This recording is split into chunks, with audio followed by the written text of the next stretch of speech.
লক্ষ্মীপুর, নোয়াখালী ও কুমিল্লার বন্যা পরিস্থিতির অবনতি। ফেনীর পানি সরছে ধীর গতিতে। মোট প্রাণ গেছে ২৭ জনের, ক্ষতিগ্রস্ত অর্ধকোটি মানুষ। গত ১৬ বছরের শাসনামলে গুম হওয়া ব্যক্তিদের সন্ধানে কমিশন গঠন করল সরকার। ৪৫ কার্য দিবসের মধ্যে তদন্ত প্রতিবেদন দাখিলের নির্দেশ। এবং ২০১৪ ও ২০১৮ সালের নির্বাচন কমিশনারদের দায় মুক্তি কেন অবৈধ নয় জানতে চেয়ে রুল জারি হাইকোর্টের।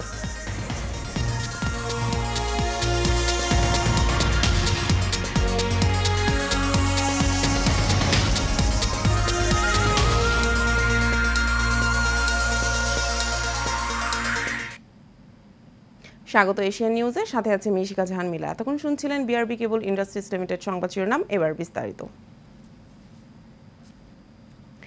বাংলাদেশ থেকে আমদানি বাড়ানোর জন্য রাশিয়ার প্রতি আহ্বান জানিয়েছেন অন্তর্বর্তীকালীন সরকারের প্রধান উপদেষ্টা ডক্টর মোহাম্মদ ইউনূস।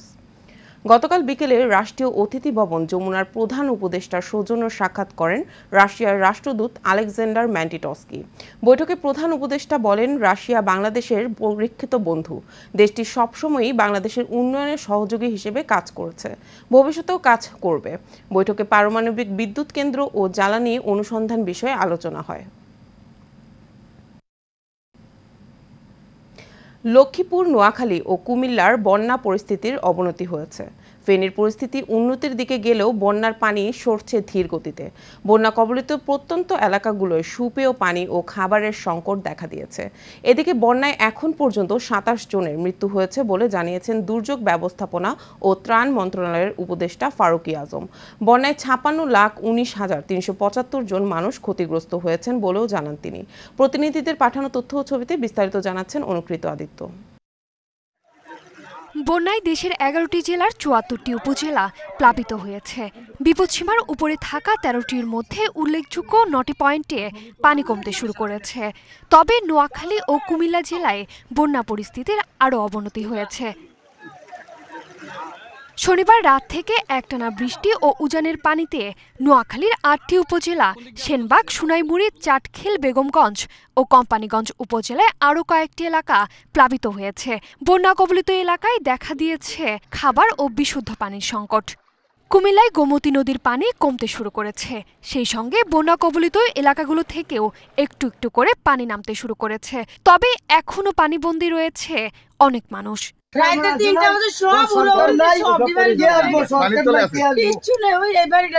কিছু ছাত্র আসছিল উদ্ধার করার জন্য, কিন্তু ত্রাণ কিছু পাই নাই আমরা। আমাদের ঘরটার পড়ে গেছে, আমাদের একবারে মাটির ঘরটা পড়ে গেছে। দেখেন দুইটা ঘর একবারে দিন হয়ে গেছে, এই যে টিনের বেলাটার অপর পাশে। আমাদের টিম কুমিল্লা এবং ফেনী, কুমিল্লা বুড়িচং এবং ফেনী দুই জায়গায় কাজ করছে। তো ফেনীর দিকে আমাদের যে টিম কাজ করছে তারাও রেস্কিউ করছে, আমরাও রেস্কিউ বুড়িচংয়ে গত পরশু থেকে কাজ শুরু করছি। অলরেডি আমাদের কাজ চলছে। দুর্যোগ ব্যবস্থাপনা ও ত্রাণ মন্ত্রণালয়ের তথ্য অনুযায়ী ১১টি জেলায় ৭৪টি উপজেলা বন্যায় প্লাবিত হয়েছে। পানিবন্দী হয়ে পড়েছে মোট ১২,৩৮,০৪৮টি পরিবার। অনুকৃতি আদিত্য, এশিয়ান টেলিভিশন।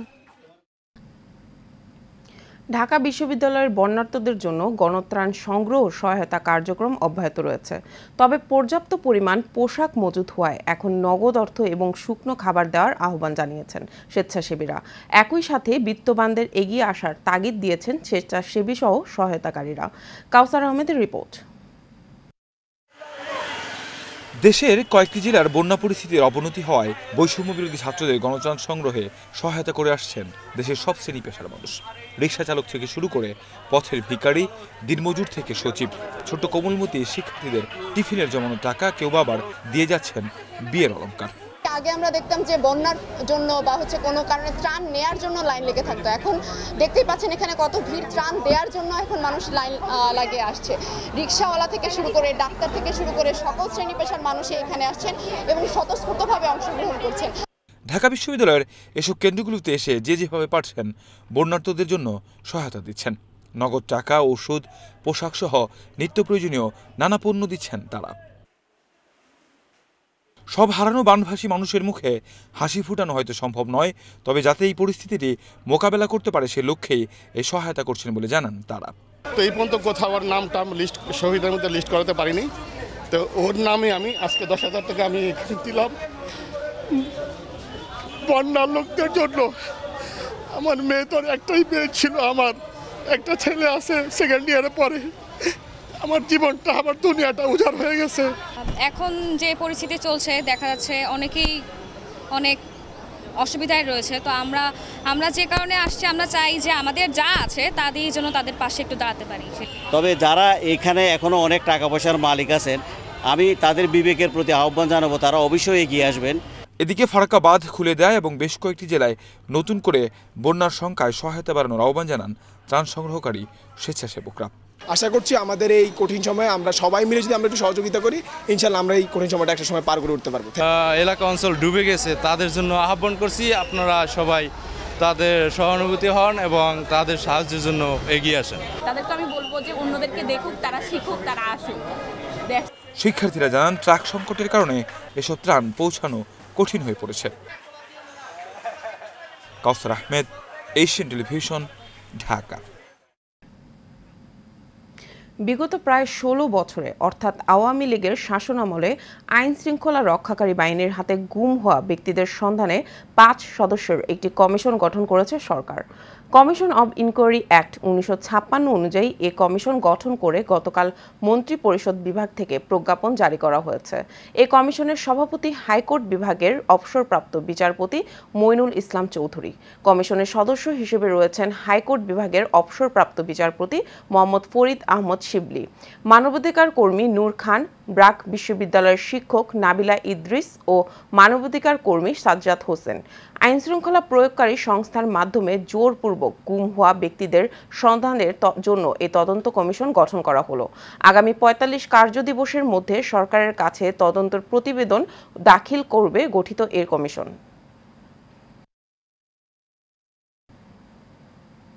দুই 2014 ও 2018 সালে প্রধান নির্বাচন কমিশনার ও নির্বাচন কমিশনারদের নিয়োগ নিয়ে দেশের কোনো আদালতে প্রশ্ন উত্থাপন করা যাবে না বলে দেওয়া দায়মুক্তি কেন অবৈধ ঘোষণা করা হবে না তা জানতে চেয়ে রুল জারি করেছেন হাইকোর্ট।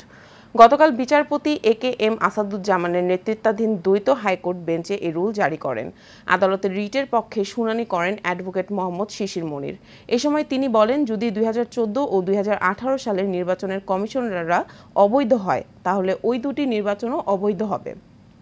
এর আগে গত 18 আগস্ট 2014 ও 2018 সালের জাতীয় নির্বাচনে নির্বাচন কমিশনারদের দায়মুক্তি দেওয়ার বৈধতা চ্যালেঞ্জ করে হাইকোর্টে রিট পেশ করেন সুপ্রিম কোর্টের 10 জন আইনজীবী। একই সঙ্গে রিটে 2014 ও 2018 সালের নির্বাচনের আগে প্রধান নির্বাচন কমিশনার সহ নির্বাচন কমিশনারদের নিয়োগ নিয়ে প্রশ্ন তোলা যাবে না এমন বিধান বাতিল চাওয়া হয়।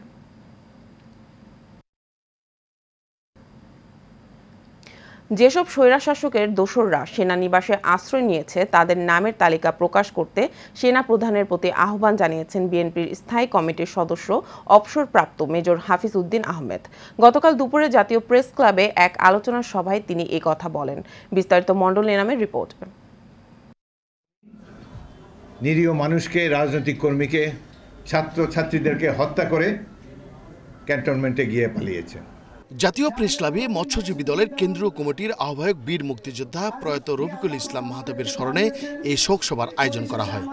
বর্তমানে যে সরকারটি ক্ষমতায় রয়েছে, এটি নাম যদিও অন্তর্বর্তীকালীন সরকার, প্রকৃতপক্ষে এটি একটি বিপ্লবী সরকার।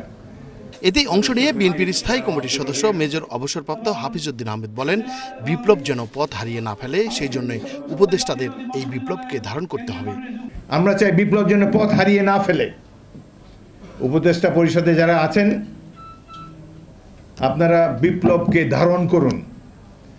বিপ্লবের মর্মকথা উপলব্ধি করে প্রতিপক্ষকে নস্যাৎ করার জন্য যা কিছু করা প্রয়োজন। এখন পর্যন্ত রাষ্ট্র সমাজদেহে শেখ হাসিনার বসংবদরাই বসে আছে। প্রত্যেকটা বাহিনীতে, বিশেষ করে পুলিশ বাহিনীতে এবং প্রশাসনে যারা এই 16 বছর এই অবৈধ সরকারকে টিকিয়ে রেখেছে তারাই রয়েছে।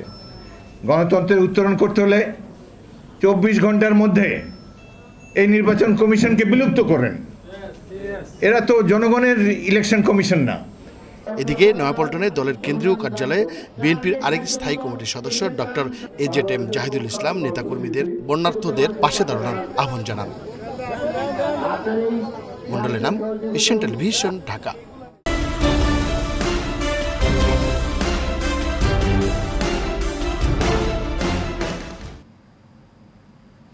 কুমিল্লার লাকসামে জাকের পার্টির মহাসচিব শামীম হায়দারের নেতৃত্বে বন্যার্তদের মাঝে রান্না করা খাবার বিতরণ করা হয়েছে।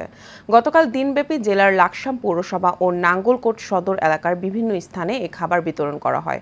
এ সময় উপস্থিত ছিলেন জাকের পার্টির কুমিল্লা জেলা সভাপতি অ্যাডভোকেট আবুল হোসেন মজুমদার, সেক্রেটারি শহীদুল ইসলাম, জেলা আইনজীবী ফ্রন্ট সভাপতি অ্যাডভোকেট টিপু সুলতান সহ দলীয় নেতাকর্মীরা।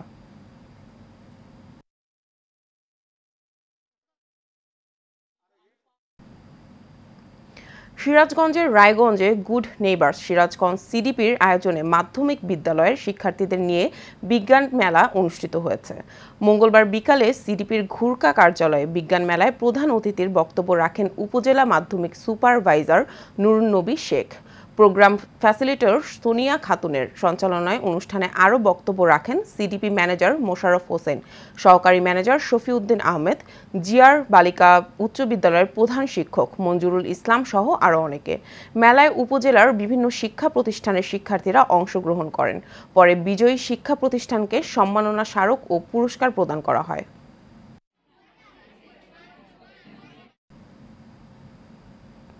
নীলফামারী জেলার কিশোরগঞ্জ উপজেলার কালিকাপুর উচ্চ বিশ্ববিদ্যালয়ের প্রধান শিক্ষক রেদানুল ইসলাম রেদওয়ানের পদত্যাগের দাবিতে মানববন্ধন করেছেন শিক্ষার্থী এবং অভিভাবকরা। অনিয়ম, দুর্নীতি ও ভুয়া শিক্ষক নিয়োগের ব্যস্ততায় শিক্ষার্থীদের ক্লাস নেওয়ার সময় নেই এই শিক্ষকের, তাই ক্লাসে ঝুলছে তালা। এমন দৃশ্য মেনে নিতে না পেরে প্রধান শিক্ষকের পদত্যাগের এক দফা এক দাবি নিয়ে শিক্ষার্থী ও অভিভাবকরা বিদ্যালয়ের প্রধান ফটকের সামনে মানববন্ধন করেন। পরে মানববন্ধন শেষে বিদ্যালয়ের ভিতরে বিক্ষোভ করেন তারা। টাঙ্গাইলের মির্জাপুর শ্লীলতাহানির দায়ে অধ্যক্ষ হারুনুর রশিদের পদত্যাগের এক দফা দাবিতে আন্দোলনে নেমেছেন মির্জাপুর মহিলা ডিগ্রি কলেজের ছাত্রীরা অভিযোগ করে বলেন, সামান্য বিষয়ে তাদের অসৌজন্যমূলক আচরণ করেন অধ্যক্ষ। এ ব্যাপারে উপজেলা নির্বাহী অফিসার বরাবর অভিযোগ দাখিল করেছে বলেও তারা জানান। অধ্যক্ষ হারুনুর রশিদ তার বিরুদ্ধে শ্লীলতাহানির অভিযোগ অস্বীকার করেন।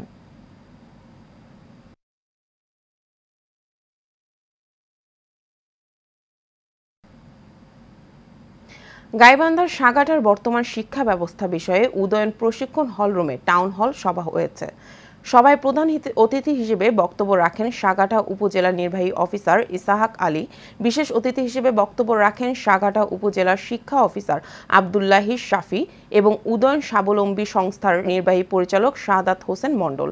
এ সময় বিভিন্ন শিক্ষা প্রতিষ্ঠানের শিক্ষকবৃন্দ, এনজিও প্রতিনিধি, অভিভাবক এবং তরুণ স্বেচ্ছাসেবক উপস্থিত ছিলেন। চাঁদপুর জেলায় ছাত্র জনতার উদ্যোগে মতলব উত্তর মেঘনা ধনগদা সেচ প্রকল্পের ৬০ কিলোমিটার বেড়িবাঁধ বিভিন্ন স্থানে ডেবে যাওয়ার স্থানগুলো ভরাট করা হয়েছে। চাঁদপুর জেলায় ছাত্র জনতার উদ্যোগ মতলব উত্তর মেঘনা ধনগদা সেচ প্রকল্পের ৬০ কিলোমিটার বেড়িবাঁধ বিভিন্ন স্থানে ডেবে যাওয়ার স্থানগুলো বৈষম্য বিরোধী ছাত্র আন্দোলনের নেতৃবৃন্দ ভরাট করে। এতে ৬০ কিলোমিটার বেড়িবাঁধ বন্যা কবল থেকে রক্ষা হয়। এ সময় ছাত্র জনতা বলেন, বৈষম্য বিরোধী ছাত্র আন্দোলনের মাধ্যমে আমরা এই বাংলার মাটিতে স্বাধীন পেয়েছি।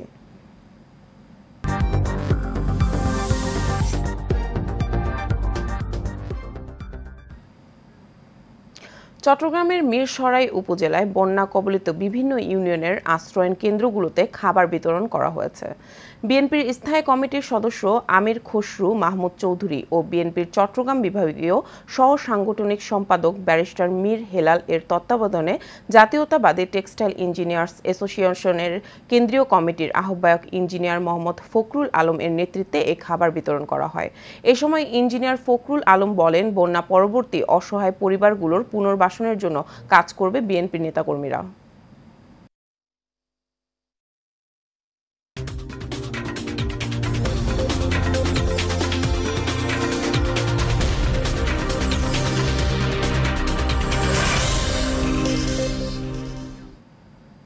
এবার খেলার খবর। সাফ অনূর্ধ্ব চ্যাম্পিয়নশিপের ফাইনালে স্বাগতিক নেপালের বিপক্ষে লড়বে বাংলাদেশ। কাঠমান্ডুতে ম্যাচ শুরু হবে বাংলাদেশ সময় দুপুর 2:45 মিনিটে। দ্বিতীয় সেমিফাইনালে ট্রাইব্রেকারে 4-3 গোলে ভারতকে হারিয়ে ফাইনালে জায়গা করে নেয় বাংলাদেশ।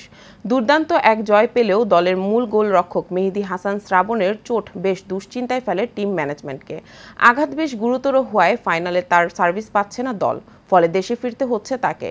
এদিকে সেমিতে মেহেদীর পরিবর্তে বদলি হিসেবে নেমেছিলেন মোহাম্মদ আসিফ। ট্রাইবেকারের 2 শট ঠকিয়ে বনে যান বাংলাদেশের জয়ের নায়ক। ফাইনালেও তার ওপরই ভরসা রাখবেন কোচ মারফুল হক।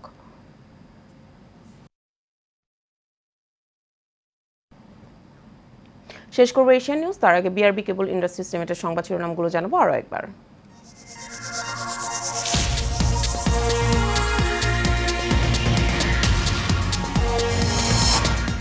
লক্ষ্মীপুর, নোয়াখালী ও কুমিল্লার বন্যা পরিস্থিতির অবনতি। ফেনীর পানি সরছে ধীর গতিতে। মোট প্রাণ গেছে 27 জনের, ক্ষতিগ্রস্ত অর্ধ কোটি মানুষ।